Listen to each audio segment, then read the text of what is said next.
200th podcast, and I'm still here. But anyway, I have lots to cover today, lots of wonderful things today to talk about. I am ever so fortunate and honored to have Art Lockhart, the founder of the Gatehouse. I have him on here actually, and just so you know, he was my very first guest ever, and now he's my 200th. And today we got lots to celebrate, not only for my 200th podcast, but more importantly, we're celebrating 23 years. The Gatehouse has been in the community of the Greater Toronto Area, or Toronto, or Etobicoke, or Greater Etobicoke, as I always say.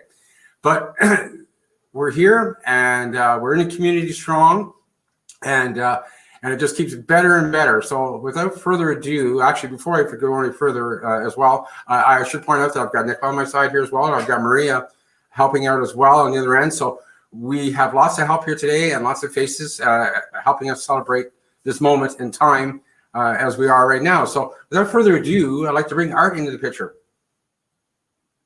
Glad to be here, Stuart. Just wonderful to be here. It's thrilling. So thank you for this. Absolute honor having you here. So the big thing, I guess, right off the bat, like this has been a crazy couple of years, and here we're talking through the internet, and normally, if things had been so-called normal as they were before, we'd be meeting at the Gatehouse or we'd be meeting some other place. Things are totally different. How's this working out for you now, having to do things this way? It honestly, it feels a little awkward for me, a little bit off balance, because I like to, when I'm like being around people like you and Nicole, I want to hug somebody. And so not being able to do that is kind of it just feels different in that way.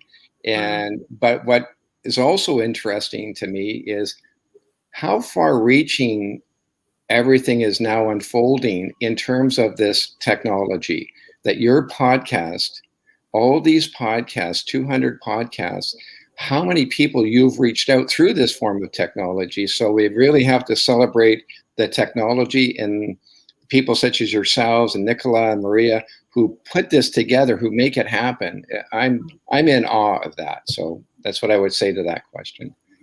Thank you. And you know, it's funny how it's kind of worked out, and I keep falling back to this. As it stands now, just because of social media and media being the way it is with the internet, we're actually able to serve and help more people. Yeah. And who would have thought that? I mean, with something that a lot of people, even people, I think of some of the old timers do not want this technology whatsoever at all, and would rather just be personal and talk about. But when dealing with something like we're having to deal with on a global level as we are, and we're forced into something which we've no clue what we're doing, a lot of us, and had to figure it along the way. And it's actually turned out to be quite magical in a lot of ways, such as we're able to service and talk to a lot more people, not just here in the Greater Toronto Area, but internationally across Canada, mainly because that's who we look after. But it's incredible. It's just totally incredible, and it's kind of a very great milestone too for the Gatehouse as well, because being able to reach all these people which we never thought able to reach before. So it's which is totally awesome. Absolutely. We have facilitators as far away as BC and Nova Scotia now. Right? We do now, absolutely, yes. Cool. That's totally awesome. Yeah. So now we're here today. I'm going to actually kind of bring you back now to 23 years ago, actually, because we just passed the anniversary in June. Yeah. So looking back now, what are your thoughts now, looking back to the day when you opened up the house and you had everybody come in, and it's your grand opening, and you're going to start doing groups, and all this come to fruition. Now, looking back on that moment, what would you say to yourself now, looking back at at this time? I won't say all that time, but this amount of time. Oh, yeah, it's all that time. It's a great question, and the minute, just when you said that, what popped into my head as you were saying that was, what happened was the day that we opened it in June back in 1998, there were quite a number of people out in the front of the Gatehouse, and there were microphones set up and all the news people were there, and it was and wonderful commentaries by many, many people who spoke. But as it was happening, there was this one individual, and his name is Maurice, and he's quite happy that I would say his name. So Maurice was standing in the crowd out there, and after the ceremonies were formally completed, he came up and sort of tapped me on the shoulder, and he said, "Hello, my name is Maurice," and I said, "Hello, my name is Arthur." And Maurice went on to say that he had actually he referred to it as living down on the rocks behind the Gatehouse down at Lake Ontario. He was homeless. And he went on to say that he was homeless. Well, as the story unfolded, he had been horribly, horribly abused as a child. And that he couldn't understand how there were all these people standing on a main street, Lakeshore Boulevard West, streetcars going by, news people out there talking about childhood sexual abuse. He just couldn't, it just wasn't hard to process that whole thing. And so we talked a little bit longer, and I said something to the effect of, well, on Tuesday nights, we're going to be having a group for men to come in to sit down and talk. And he just looked aghast that's not possible. And I said, well, yeah, it is. We're just going to sit in a circle and we're going to share stories. And we'll do more than that, but that's what the premise was. And he just couldn't believe that was possible. But he showed up. And also what had happened, he'd been in and out of jail a few times. And again, this is something he has said in public. I'm not, again, saying anything that we haven't had in a public venue.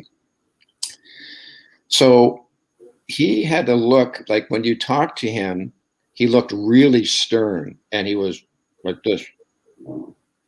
And it turns out the reason he looked like that was he was missing his front teeth from all kinds of events in his life. So I joke around a lot. And so I was joking with him and so on. And he started to laugh. And I said, that's a hell of a smile you got going on there. And we laughed about it. He said it was the first time in any setting where he was actually laughing out loud over a number of years because of not having any teeth. One of the other men sitting in the group doesn't say anything at this moment. He's kind of looking serious to me. A week later, the guy comes in. He's got a phone number. It's a dentist. One thing leads to another. Maurice has teeth. Maurice walks into another meeting that we have a couple of weeks later and is beaming with his teeth. Now, this is all back to opening the Gatehouse, okay? Like, I'm telling this story because the simple act of saying, come in and sit down and you're going to be listened to, took on an amazing journey, not only for him, but for every one of us in such a way that was so profound. So this was like June 1998, right? So somewhere in 2010 or 15, somewhere there, I get a phone call from a fellow out on the East Coast. And it's Maurice. And he phones and he says, it's been a long time since we saw each other, but I want to let you know I'm back with my family. His son, he had a son, and he reconnected with a son that he hadn't seen in, I don't know how long, I have no idea how long it was, but they were back together. I'm telling that story because when we say it opened on June 1998, and what does that feel like? What it feels like is how important it is to create a place and a process for a human being to have a chance to speak, to tell their truth, to tell their story. And so when I'm sitting here across from you and Nicola right now, like, That's what you're doing, Stuart. You're the facilitator of this. You're the one that's making this happen. And I just am in awe of that, of what you are doing. And I am so happy that your voice is reaching out to people all over the world. That is what a gift you're bringing to the planet. So that's what's in my head right this minute. And I'm thinking if Maurice might even listen in on this. Who knows? Maybe some strange way he'll connect or something. But just that moment. So thank you is what I guess what it means is I want to say thank you to you. That was a long answer. I apologize. No, that's quite all right, and you're welcome. I appreciate that. And the story of Maurice is a beautiful story as well. And thank you for sharing that. Many others hopefully will appreciate that as certainly as I do. Especially, I mean, I wasn't there when the house opened in '98, but I know from going there and doing what I do. You know, I think about that welcoming coming up those stairs, and it's such a scary place, or rather a scary thought about going in there. And the place is so welcoming when you come in and see the teddy bears going up the stairs. And those 4 stairs are scary, but look what happens when you when you allow yourself to come in the door and let the process happen and go through it. It can be a beautiful experience, and we get beautiful stories like you just shared with us along with this. So to me, that's so important. Giving others hope that we can actually do something about ourselves and not stay stuck like we could have been or were or where this scenario may be. So over the years, you know, there's been lots of changes. I opened up with the internet. Now that's come a long way. Now I'm sure when you opened up in 1998, you had the internet, but it wasn't to the level that it is now. And the programs you offer are certainly not what they were when you first started in 1988. How, with the programs progressing as they are, have to this day, how is that for a process? What I mean by how is that for a process? How do you think the community handled that as a process from us evolving to what we are now? Is that kind of a... That's a great question. And there's a couple of really key things in that question. One is when we were actually building the house, like really ripping it down and rebuilding the whole the building. It wasn't unusual for me to get a phone call, or somebody would even leave a note in my windshield wiper, concerned that the notes went something like this: "This is a place about child abuse, and we don't want it here. That everybody's going to think that this neighborhood abuses their children." So there was, like in the beginning, while there was a tremendous amount of support, there was also the urban myths and the urban legends about abuse were there. So there was that kind of pushing through that process to share what we were really doing, what it meant to have a place that was visible for people to come and see and be part of. So that was one of the things that happened in the very beginnings as we're dealing with that. Another issue that surfaced right at the beginning, actually even before the house opened, was I was in a meeting with a group of people that were supporting the Gatehouse. And they were looking at ways of creating funding for the Gatehouse. And the programs hadn't started. You said in that question about the programs and the process that have evolved. The focus that many of the people wanted was, and rightfully so, to have focus on children. No doubt about that. It's just what you do. However, in this one meeting, I said, and it'll be so great because we can have a program for adult males. And a couple of people in that meeting said, no, you cannot have programming for men here at the Gatehouse, because we know, and this is from people who had university degrees, saying that if you've been abused as a male child, that you were automatically by default going to be a male abuser when you grew up. And there was no way for them to be part of the Gatehouse. And the joke kind of, if I can even use that word at the time, was I have a bit of a hearing problem in my right ear. And so I leaned into the group and I said, I just can't catch all of that. And so just sort of discarded that commentary and said, well, if you don't want to be part of this and you want to be part of the funding for this, that's your prerogative. But I'm sitting here to tell you, as a male, as someone who has been sexually abused as a child, that we're going to have a program for men who have had to hide the abuse that they have gone through in their life. And as you well know, the program was one of the first programs in Canada for adult males to come forward. And in fact, there was the hosting collaboration with the Gatehouse and the Men's Project in Ottawa back in the early 90s. We created that.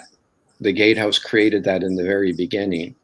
And to this day, there are links around the world for men to come forward to share their stories as well.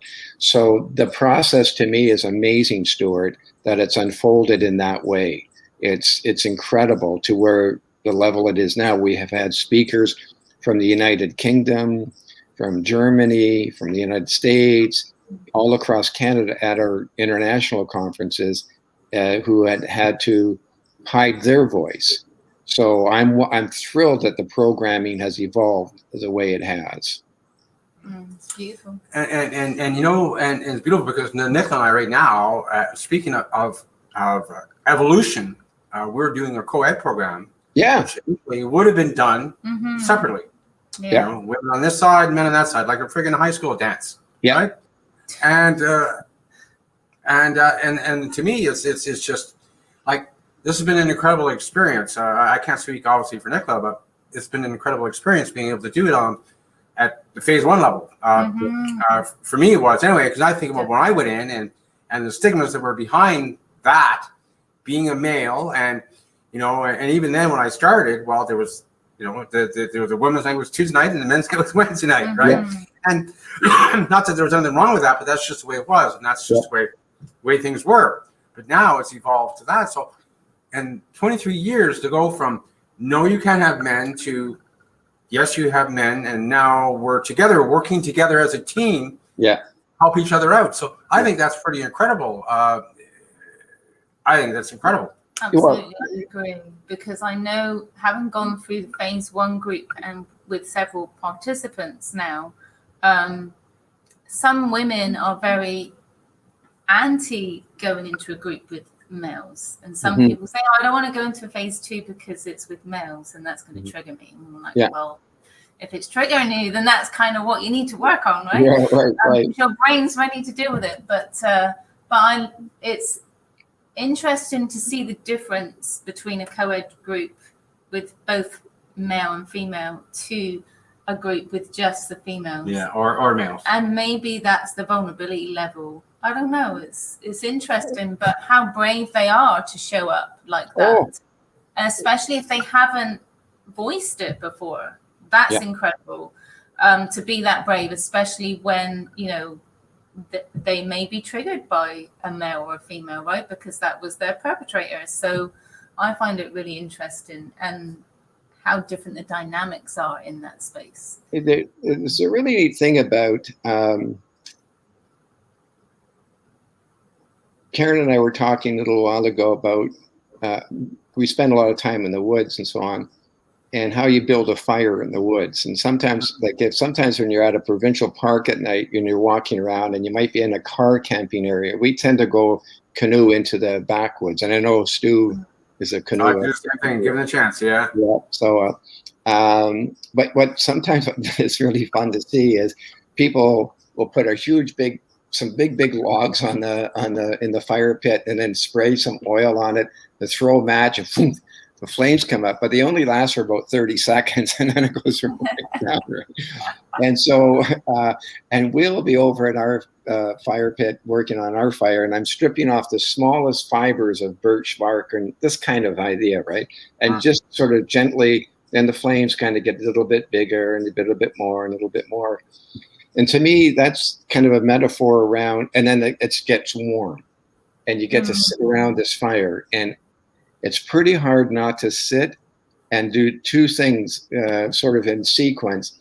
Meditate on the flames. You're looking at the flames, but you're also listening to the persons around the fire, right? Storytelling that goes back forever in civilization, sitting around a fire telling the story.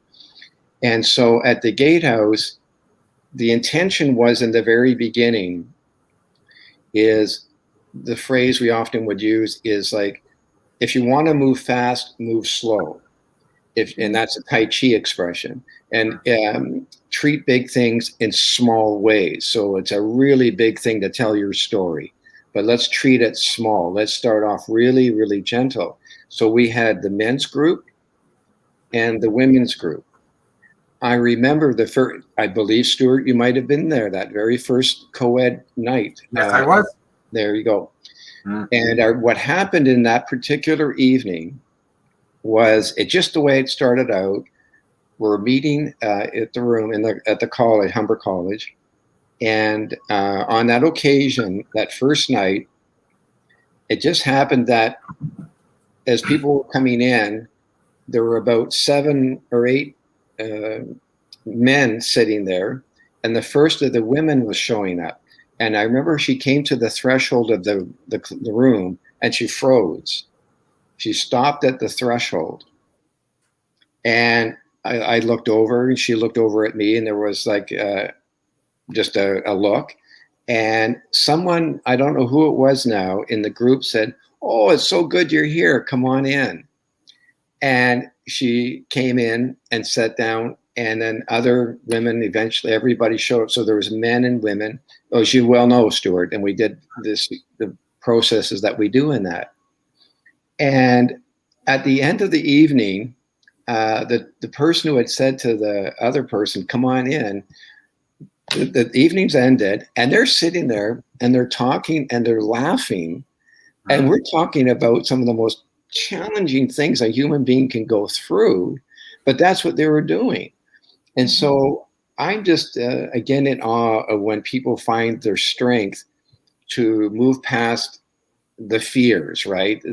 Because many of the fears are somewhat illusionary. And so we want to really be able to push through that veil, if you will, and be our authentic selves. And that's what happened in that. And it's been growing ever since. That was the first, as I understand it, you were involved then, Stuart, in the very first co-ed group in Canadian history in that context, talking about childhood sexual abuse. That's an amazing thing that you did by being, because it wouldn't, those things don't happen, right? If people don't participate, if people aren't willing to push through their fears to be in that setting. Because one of the things that happened that night, I remember, is men talking about their fears. And the women were, and talking about women who were strong. And that was like really a different kind of conversation in that context. And everybody ultimately connecting through their vulnerability. Every single one of the people in that room that night connected with each other by being vulnerable. And at the Gatehouse, we often say, as you well know, you're at your strongest when you're most vulnerable. That's when you're really strong.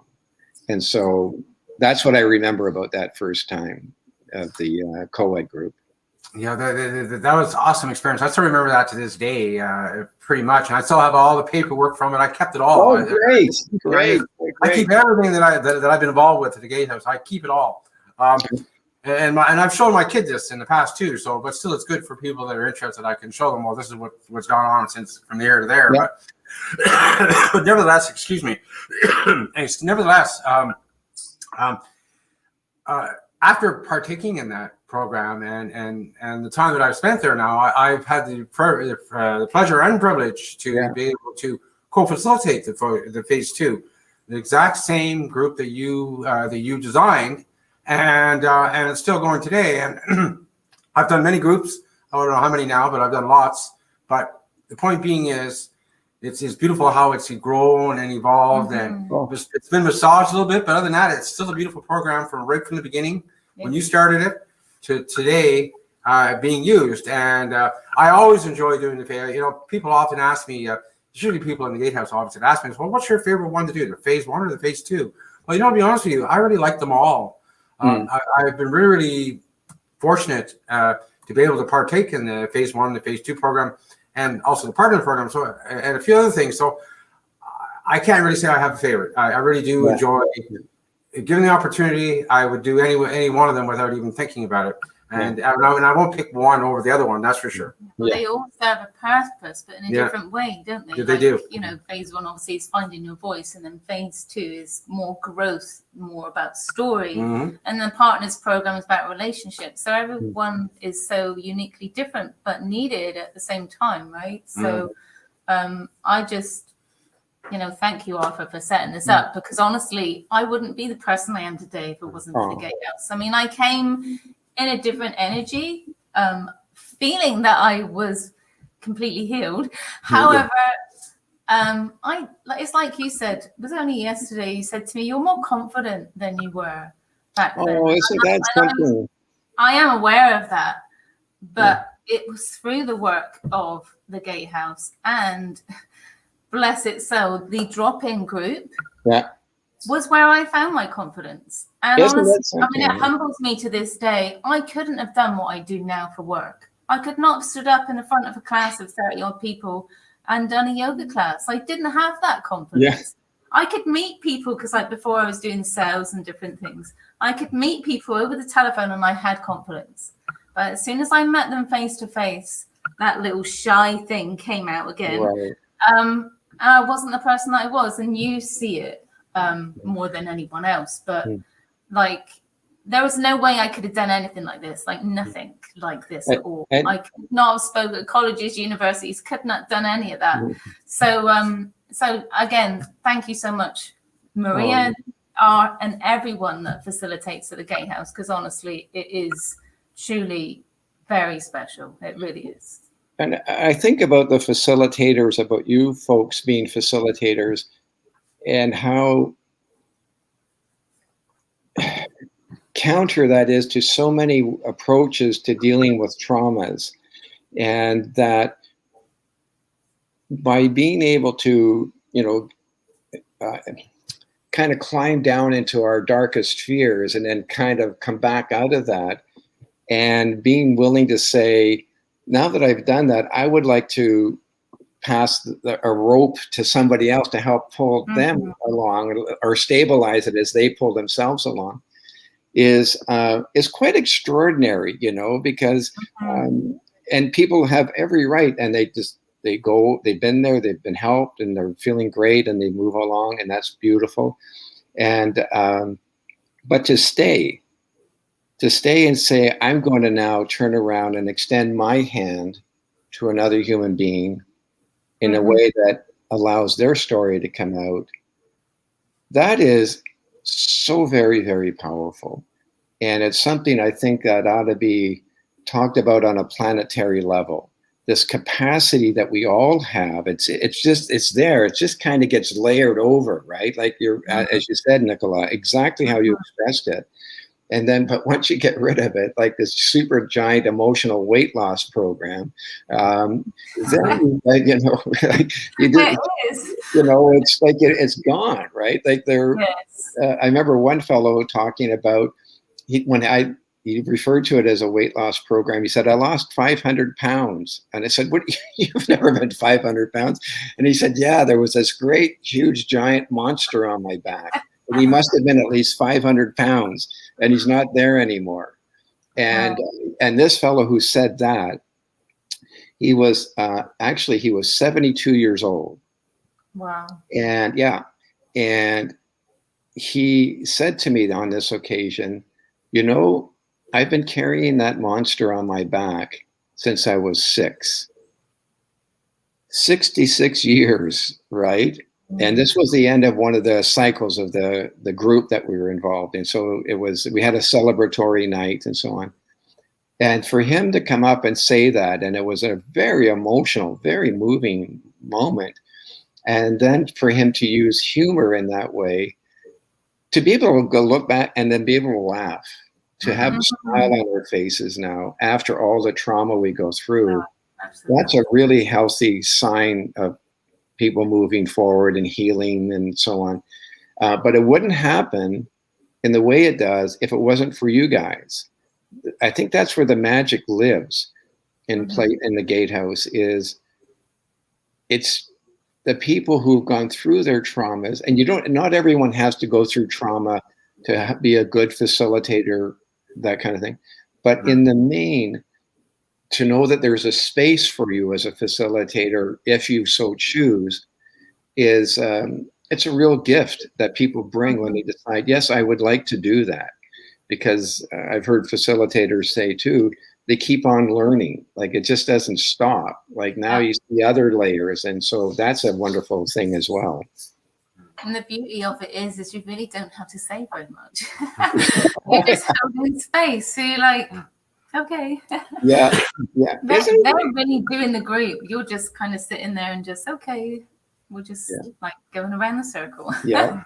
I think what we would say there too, right, at the Gatehouse, and we ought to somehow print up these little statements that we have, but is real facilitation, and I mean what you guys do, the facilitation that you do, to me, is kind of like the art of doing nothing but doing it really well, and making it look like you're not doing anything, but then all this stuff is happening, right? All this tightness is kind of loosening up, all this fear is kind of sliding back, and you're just kind of allowing it to move, right? So that a person can finally speak. There was a fellow who became a facilitator.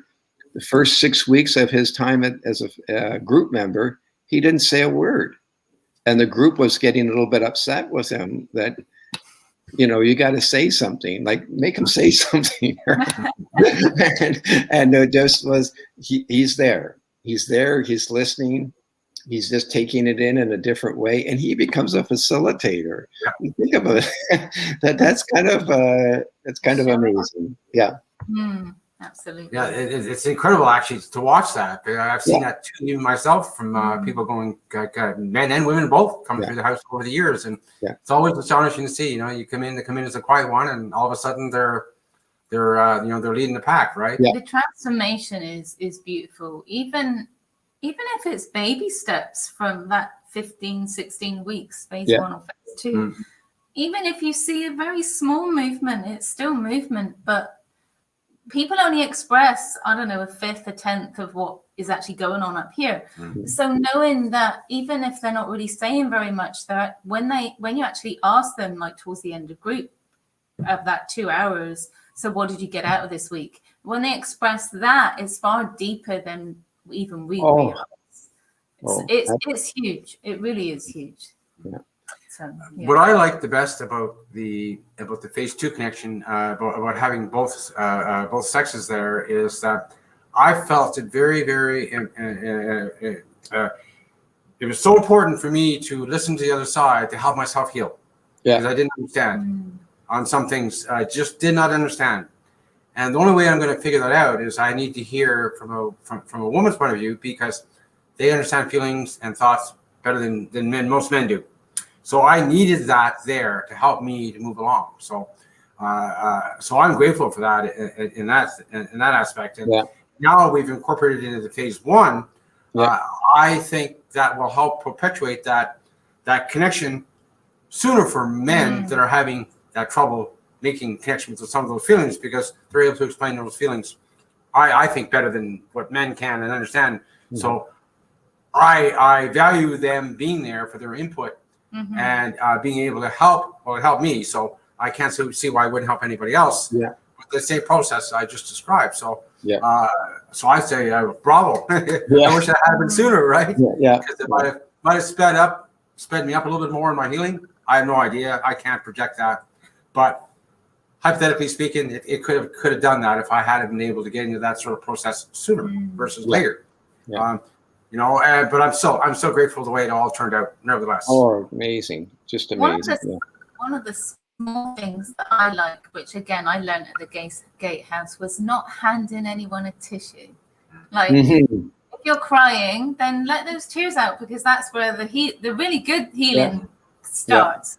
Like for men too, especially, because women, we're allowed to be emotional, and we kind of always have been.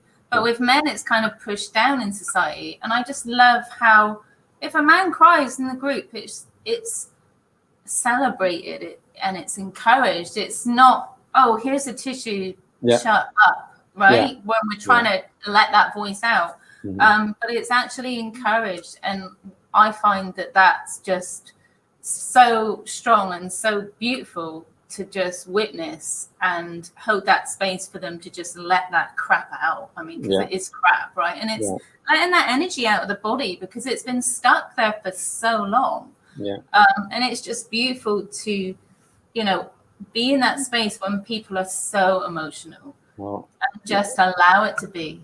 Just allow that stuff to just dissipate. And the following week, the beauty of seeing that transformation is like, okay, so next week they're going to be different, because you've seen it a few times now. And then when they show up, it's like, there it is. There's that spirit. It's climbing up the ladder. But it's just an honor to be part of that process. It's just beautiful. I like what you say about the tears, because tears really, it's like, there's more than one way to tell a story, right? When one can say it with their voice. If someone doesn't physically have a voice, they're mute. Well, we can do sign. They're sign. And when somebody cries, that's simply another way of having a conversation and watching the tears roll down somebody's cheeks. And really, like, wonderful how you said that, Nicole, because it's like embracing it, like having a container that says, let it go, like just pour it all out. And conversely, if somebody needs to scream, or upset about something, and you just say, again, in that notion of doing nothing, is keep screaming. You've got to have more in there, I'm pretty sure. And I remember one fellow one night, and I said, that's it. That's the yell. And we started a bit laughing about it. So we went outside, walked down the stairs. It was out of break time. We came down the stairs. We went out onto the out air, and he just went, and I said, 1, 2, 3. And we both just screamed really, really loud, right? And it was just so fun, like the old primal scream kind of idea. But it was just the notion that in that space that you people create as facilitators, stuff that we've been holding for so long, like it tires you out. And so that you can just say, oh, I guess I better put this over here for forever and put it over there now, because I've got to move on, right? And so it's wonderful how you're expressing that about tears, and it is a form of conversation, without question. Yeah, absolutely. So in light of the pandemic now, and people's thoughts and perceptions of mental health are starting to change in regards to how we look after ourselves. Do you see that? How do you foresee the future now in regards to mental health? And well, the Gatehouse is just one part of it, but as a whole, do you see it improving now? Never mind just getting funding, but getting other sources of support to help us do our job, what we do at the house now. Do you see that improving overall as a whole? I sure hope so. But there certainly is an amazing amount of discussion around, for example, and I'll bring it right back to your question about like how we approach mental health, right? What we need to do and who needs to be part of it. So it's inescapable to think about in the last year. Just the other day was the 1-year anniversary of the killing of George Floyd. And that was like a watershed moment. And many people talked about things like we have to defund the police, as an example. And because and if we think about in that incident with that particular case where he was yelling out, I'm claustrophobic, or I have COVID, or whatever he was yelling out. It was talking about a fear, and maybe he had some kind of legitimate an illness. But the response was a retributive, violent response, a militarized response to somebody who was suffering. We see that in our streets around the country of Canada, where we get a call about a wellness check or a mental health issue, and militarized people show up to deal with that. My thinking is that we ought to consider looking at these issues of trauma and mental health from a relational framework, not a criminal framework. Mm-hmm. That, as I mentioned all the way back, talking about the first men's group at the Gatehouse, that response to, no, we can't have men in here, was a criminal lens. They were looking at it through a criminal lens about abuse. And as opposed to saying, what's the well-being of this other individual? How do we help another person who's in trauma, who's been victimized by terrible things? So I believe that mental health is really to be at the top concern. It's a human concern. It's human health that we're talking about, a whole person health. And so that we need to take away the stigma of when the person has been abused as a child. It's not uncommon for the child to think it was their fault. It's not uncommon for the person who's been sexually abused to think, what did I do wrong? Why was it me that this person did this to? And we want to figure out, why would somebody think that in the first place? They think that in the first place because culturally we've built a whole taboo around being sexually harmed, so much so that people will even say things like they're connected to the person who harmed them in such a way that if the person is charged, that they're wondering how long this person's going to get. So if a person gets 6 months versus 6 years, I've had people sit across from me and say they still feel empty. The conviction didn't change anything inside of them.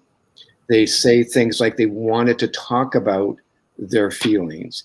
And so what's happened, I think, is a lot of times we take things, put them in a criminal framework, mental health issues, as opposed to saying, this isn't just a person who's a victim. They've been victimized. They're a whole person. They're not a victim.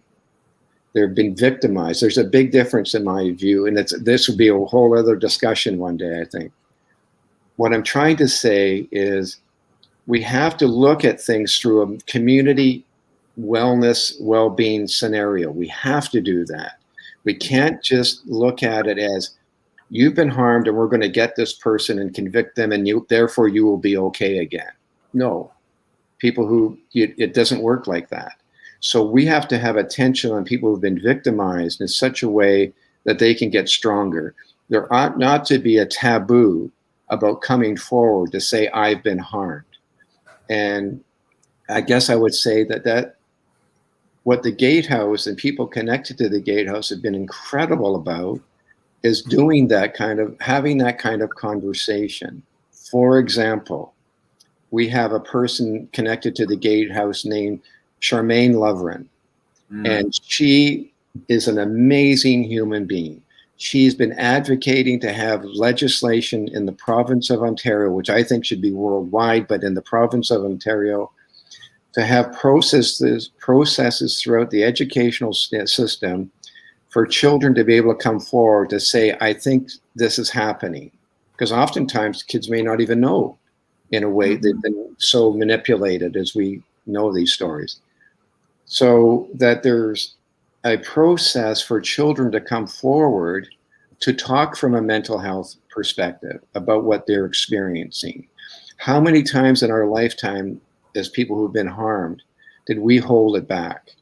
How many years, how many days, minutes, seconds did we hold it back because somehow we thought it still was part of our fault? Like somehow we made this happen.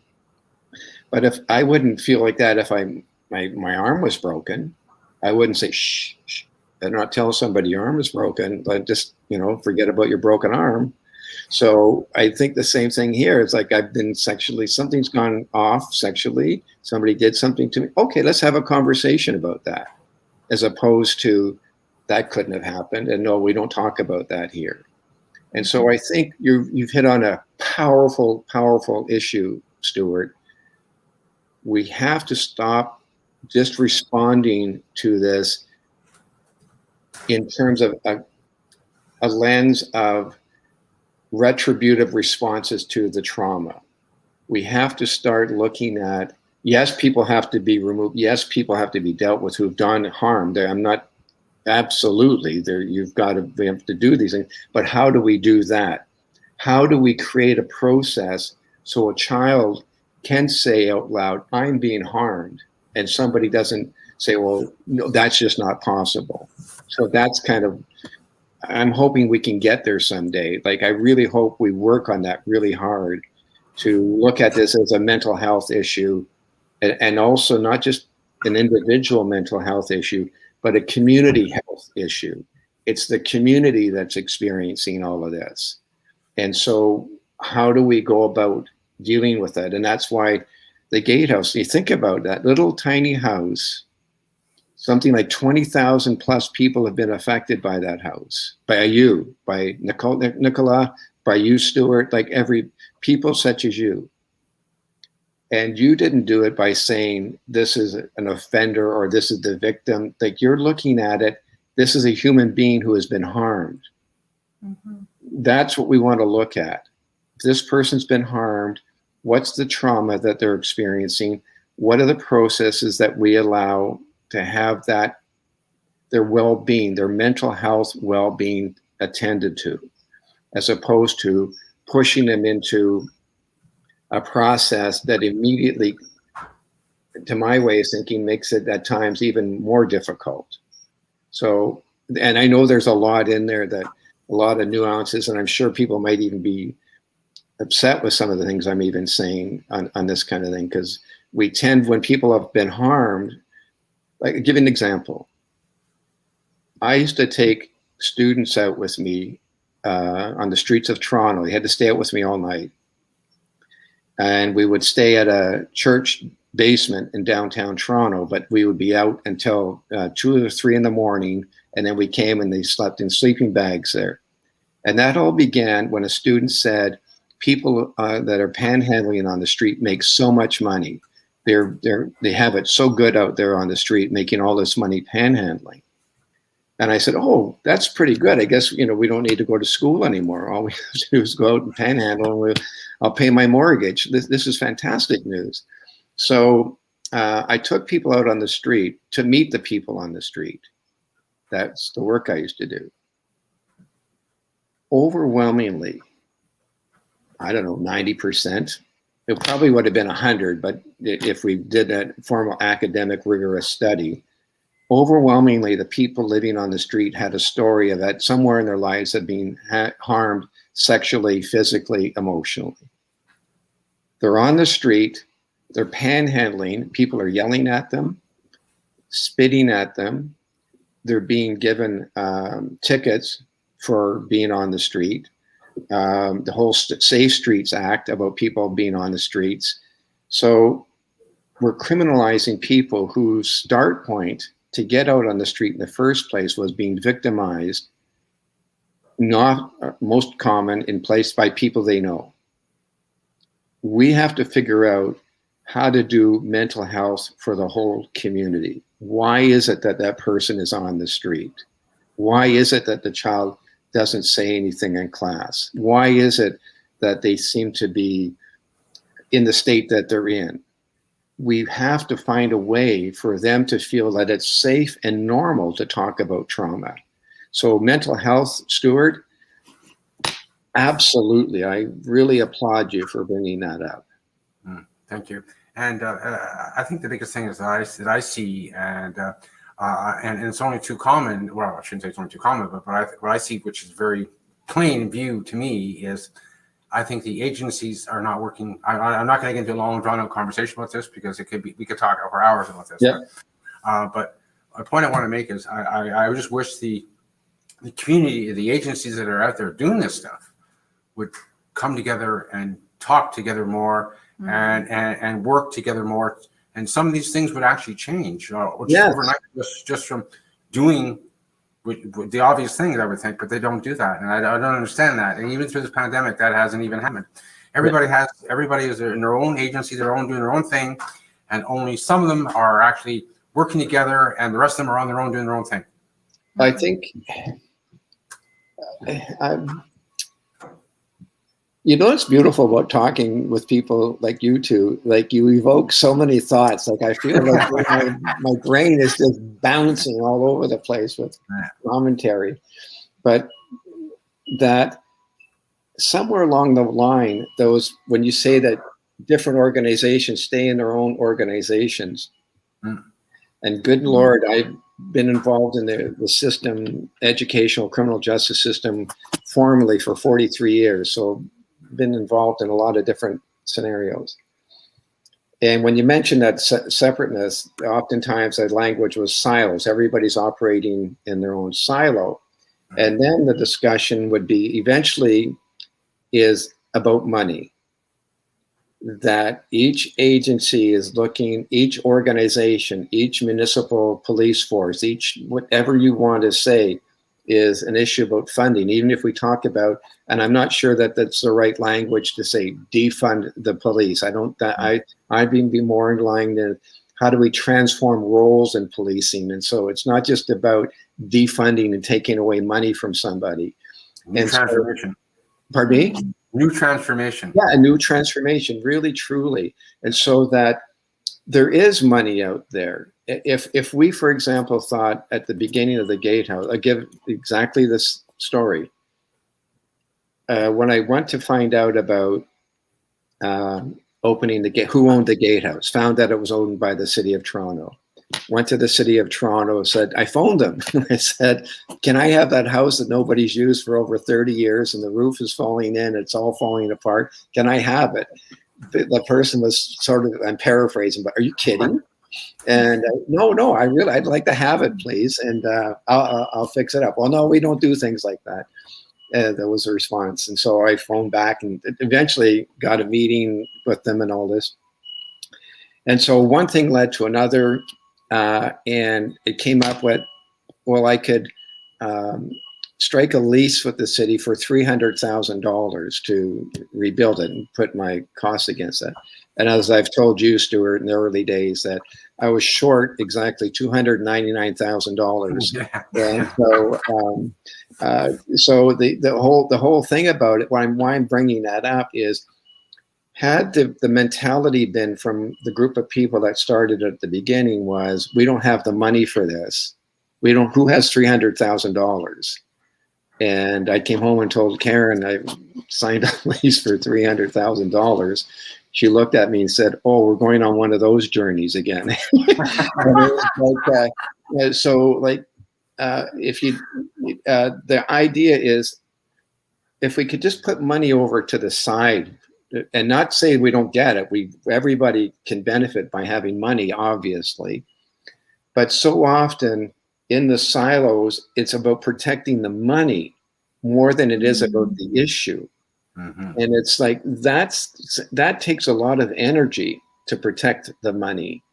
And so what if we all got together? And when I say all of us, like the school boards, the police organizations, the hospitals, community agencies such as a Gatehouse, and they sat at round tables and they talked about, how do we share some of our funding? How do we share some of our resources? You guys are living, breathing human resource, beautiful people that you're doing this work at the Gatehouse. How did that happen? You must be making what, $500,000 an hour there, working there. You're doing, right, at least that. Right? So like, how is that possible? And you're doing really amazing work. So there are ways to do this if we really believe in that we're all connected. The problem, I think, lies in the fact that we don't. This is my area. I'm not going to, I reluctantly share something, right? And much is made of when maybe a very wealthy person might give, $1,000 or $1 million to something. But when you add up the amount it comes out of them, it's like $50 or something, like, so, and I'm not being angry at any wealthy person giving money. That's not my point. The point is, I believe there's more than enough wealth out there. It's just guarded. And that we could be finding ways to share it if we looked at it communally. I really believe that. And there's research and cost breakdowns about the difference between, and a lot of things about community safety, how we could reallocate our money and feel safer than we've ever felt. And so I think that if we say it's a mental well-being scenario that we're talking about, a community well-being that we're talking about, let's get everybody in the room and let's share. There's no, quite honestly, the Gatehouse is connected to the campus grounds of Hume College. But even at times there has been struggles to get a room for a meeting. Like, how is that possible? Yes, there have been people at Hume College that have been very, very good and kind and supportive financially to the Gatehouse. But is it still going on? No, there's always this struggle, this asking for, as opposed to somebody coming in and say, by the way, I've got a building with 3,500 rooms. You guys could probably use one, right? I never had that said to us at the Gatehouse. We went and said, can we have a room? The people with the money and the wealth don't necessarily walk around saying, here, I guess you guys could use another, whatever amount of money, or how about a brand new computer, or how about, it seems the other way around. So if we had a lens of transformative social change all the time, at the core is how do we relate to each other with dignity, grace, and care? What do we have to do on a day-to-day basis to engage with another human being so that they are enabled to have their capacity nurtured in such a way that they have ennoblement, like dignity? So engagement, enablement, ennoblement. That's what I believe that, honestly, Nicola, Stuart, what you, and of course the woman behind the scenes there doing all the technical pieces of this today, Maria, you are doing that work. You are wonderful, wonderful. I know I've said that, but honestly, wonderful human beings, gift-giving human beings. You're doing this because you're doing it. You don't say, I need all this money to make it happen. Yes, money is helpful. Well, no doubt about that. People working at the Gatehouse that are working there full-time, they deserve good quality funding. No doubt about that. None whatsoever. But the fact that they have to go through the hurdles that they do, the question is, why do they have to go through those hurdles when there is more than enough money in our country to support them? More than enough. And I could give you example after example of where money has gone out the door, and you think, how did that even happen? Right. Yeah. So just a crazy. I didn't mean to rant. Sorry, I didn't. Yeah, that's right. I mean, I think people need to kind of hear this at the same time, and it's important because it is a social issue. But I'll leave it at that. Thank you for saying that. I appreciate that. And I think I'll leave you with one more question before we finish off the day. And okay, well, we talked about 25 years is coming up. So do you have any thoughts or perceptions of how you would like it to go till we get to our 25th? And if so, what would they be if you're willing to share? One of the ones, I was just actually talking with the board of directors last night about the Gatehouse, is when the pandemic was unfolding, a couple of universities down in the States that are in the literary departments got together called Global Poetry for the Pandemic. And they had people from around the world sending in poems about their response and experience with the pandemic, with the virus. It got me thinking that could the Gatehouse do similar thing around poetry, storytelling related to transforming my transformative relationship to trauma? How did I work my way through? What's my experience in working through the trauma?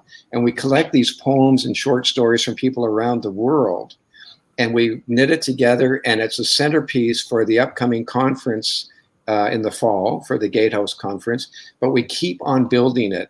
We keep on making connections with people from all over the world. So when I looked at that website, they have a poem from somebody in North York, Toronto, and somebody from Milan, Italy. The same thing we could do with the Gatehouse. I know there's a lot of work that would be involved in this, but I think we would be connecting. We would be the facilitators on a planetary level for people's voices. Some little child living in some small town in Northern Ontario gets to write a poem about their experience. So that's one of the things I hope we can build on and get people involved in it. And I'll give as I close that statement, I saw an email the other day, and it was about you and Nicola, and it was about your involvement with the World Health Organization. Now think about this for a second. The World Health Organization somehow connected with you folks at the Gatehouse. And some of the stories are going to be part of that film that they're making. So why don't we do the same thing about poems and short stories and reach out around the world, that people can do that as well, and that it becomes like a quilt, maybe to extend the metaphor, it's this quilt that kind of goes around the planet, right? It makes you feel warm and safe because now I can tell my story. Being able to tell your story is, well, I think it's pretty good. I think it's pretty powerful to be able to tell your story. And so that's what I'm hoping we do something. I don't know if that makes sense to you guys, but that's it one certainly of the does. It certainly does. And I like your metaphor of using it as like a quilt, because it kind of is, because you get stories from every part of the world. It's going to be every part of the world, like around the world. Why the heck not, right? So here's hoping. Anyway, I was going to say, well, what I want to do, first off, is I want to thank you for coming on here today and give your time. Nicola too. Maria, thank you for producing the show. And I really have to thank Maria, Paula, for kind of getting me going on this podcast thing, because if it hadn't them nudging me to do this, I never would have done that. So I want to just thank you, Maria. Are you there? Why don't you come on and say hi before we go by? If that's all right. There we go. And I don't think Maria nudges anybody. It's either or. Do it. Subtlety's not her. We can't hear you. You're silent. That's good. Hello. Sorry, I have an all or nothing cognitive distortion way of thinking. So it's either 0 or 100. And then when Stuart said radio show, I was like, yes. That's the end of it. It's funny how you say that about Maria, because I've had that a few times where she says something, it's like, oh, why don't you do this? And all of a sudden it's public. And I'm like, oh, I guess it's public now. So, Maria's done it. I just as well just, I put things all together. I wanted to make a comment on what Arthur said about, agencies maybe not working together, or the different silos and stuff. It just seems that the Gatehouse, when there's an idea by a volunteer or a facilitator, we may need funding for certain things, but we find other ways to collaborate and partner. I actually have a meeting in about an hour with someone from the police to talk about a potential collaboration. So we're reaching out to different agencies, because we cannot do this alone. We just can't. That's right. It just doesn't. We could, but it won't work the same way as if you did it with community, with more people involved with different ideas. And this is how we shift our ideas anyway, our perspectives. If we just keep doing the same thing, we're just repeating history. So I don't know. Yeah, well, there's a wonderful author. Are we allowed to keep talking for a minute? Yeah. Because we've gone past the. All right. Okay? I have to. Okay. So this hour seems like 20 seconds to me somehow. You guys, facilitators. So, but one of the things is that Ronald Wright wrote a book called Stolen Continents, and in that he talks about the idea that if we don't pay attention to history, we keep on repeating it, except it gets more expensive. And so I think that if we did really have collaboration, there is more than enough out there that we could feed the world quite. And I'm not trying to sound like I'm a little kid saying, that kind of stuff. Really, we can do this. And the only thing that stops us is ourselves, that we just say, well, we can't. So Maria, it's beautiful that you're collaborating today, hopefully with the police and whatever that you get going. We have to be relentless about that. Collaboration, community building. And if you look at any conflict in our lives, it has qualities of disconnection, isolation, darkness. That's what it has. Nothing, not as living any organism on the planet needs some other aspect of the planet to survive. A plant needs to breathe. We need to breathe. No air, we don't breathe. Nobody does anything alone, but our culture seems to be thinking, oh yes, you have to be an individualistic, go out there and do it by yourself. It's an illusion. No one has ever done anything by themselves. We always do it in collaboration. So let's celebrate that. Let's figure out a way that we're all in this together. And I remember somebody saying to me, I said, I just wanted to share this with you at this agency, and it'd be great. You guys could come over and use the space at the Gatehouse if you need it. And the person says, what's your agenda? And I said, I just said it. I just want to share with you. Like, they thought they had an ulterior motive, it's just, it's like, wow, come on, like we've got this. So my last comment to you is, to the three of you here right now, is in the language when people talk about loving the world and loving people, I just want to say that you create that feeling for people. You really do. You create a place that's so safe that people can come in and in that safety be themselves. Can you imagine that, eh? Getting to be yourself, no putting on fancy airs, nothing, just be yourself. And you do that. I'm so grateful that we've somehow our paths have entwined, and they're there and will always be there. I'm just so grateful. So thank you to you guys. I really, really thank you. Okay. All right. Thank you. Yes, thank you. And thank you for your perseverance when you don't like the word no, obviously. So thank you for your perseverance with everything. We used to say that when somebody would say, well, I don't think you can. We'd always say, well, thanks for sharing. And, one more thank you I want to thank too is I want to thank the staff. Art, Maria, Paula, and Stephanie, and I have to include Brad on this because Brad's been involved in this the whole time. So, but anyway, I just wanted to say that too as well before we finish off. They're beautiful people. They sure are. Absolutely. All right. Well, thank you for inviting me on today. I'm really very grateful. Have a beautiful day, everyone. Yeah, thank you, and you too. Bye now. Take care. Bye-bye. Bye-bye.